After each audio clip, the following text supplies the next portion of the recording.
How to hide your likes on Twitter. This will work the same on Android or iOS devices like the iPhone or iPad. So with the Twitter app, you're going to want to go on to the home page, so where all the regular tweets are. Then you want to click the top left hand corner where you see your profile picture.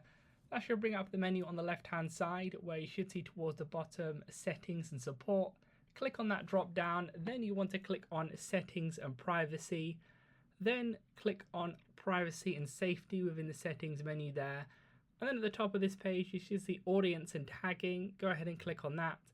Then there at the top, it'll say protect your tweets. Go ahead and click on protect your tweets. Turn that on. Make sure that's green. And that's what that's going to do is hide your likes from people who are not following you.